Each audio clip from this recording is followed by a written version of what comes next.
I'm Diana DeRosa, and I'm speaking with Takashi Haase Shibayama, who is from Japan, or I should say representing Japan because he lives in Germany. And he competed in show jumping in his first Olympics in Paris 2024, riding Karamel M&M. So Takashi, my first question to you is, how did you get involved with horses? Yeah, it's a quite funny story, I have to say, honestly. My family and me, we were living, I'm born in Japan, and we were living in Japan since until I was 12. So, but I started riding with 9. And my father always wanted that my brother and me doing some sport, also as an education thing. My brother was really talented in everything, me not. And athletics, tennis, football, I was really untalented. And then he knows that I like animals and also horses really much. And then he's like, okay, maybe when he sits on a horse, he needs to run or through something. So it's easier for him. So then I started riding, and yeah, here we are. That was Wow. quite good. I got to tell you, watching you and your horse in Versailles was really fabulous. What a wonderful horse you have. But can you talk about what it was like representing Japan and also the experience? Go over the whole jumping experience.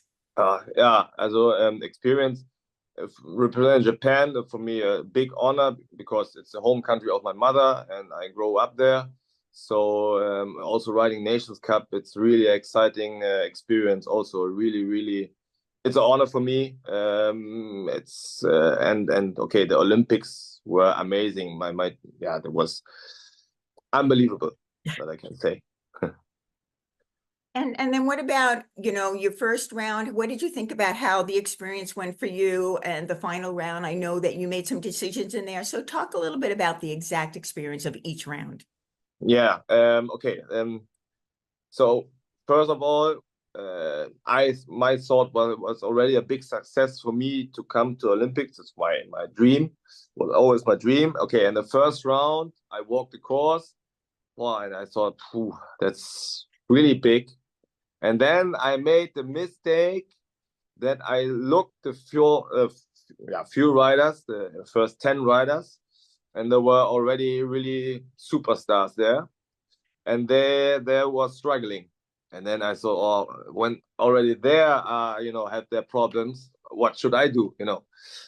And then my horse felt good, and I went in the ring, and I started, and I overrode the fence a little bit. I was a little bit I made too much pressure.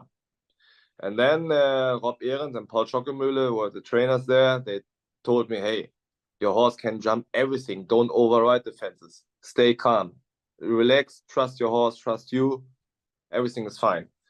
And then really on the first individual round on Monday, I really focused on that.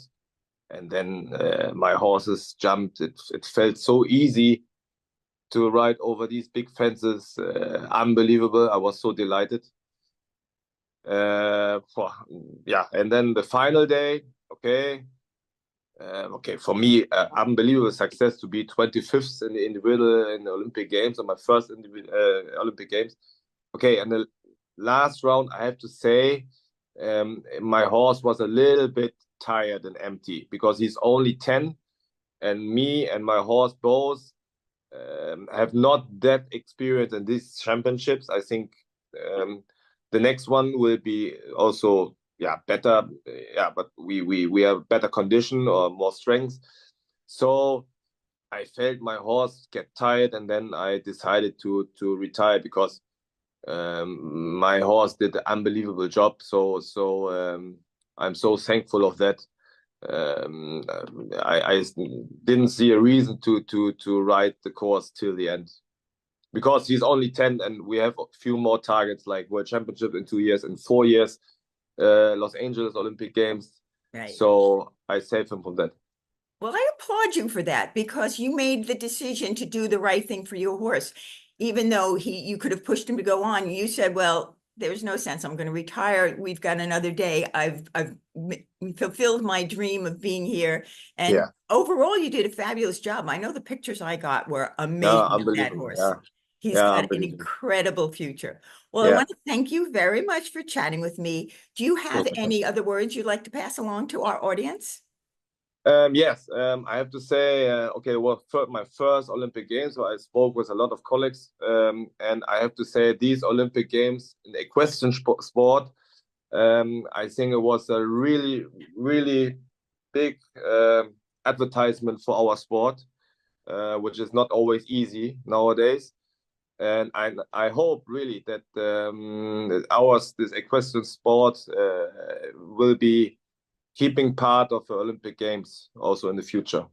That would be nice, because it was so impressive sport. And, you know, when the people would see how we treat our horses and our partner horse, and it's so good sport. And it's impressive how the horses also want this sport. Because if they doesn't want, you have no chance to come over these big fences. These are really athletes, and they want the sport, and that I would like to understand few more people who are criticizing our sport. Thank you so much for sharing that, because it really is true. If we didn't take care of our horses properly, there is no way that they would go on. They would make their own decisions.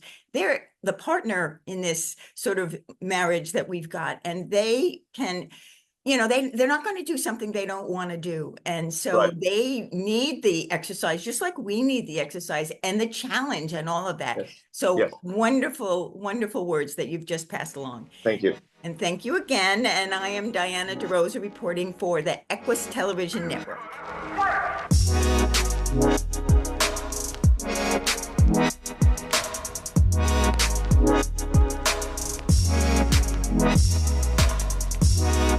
What?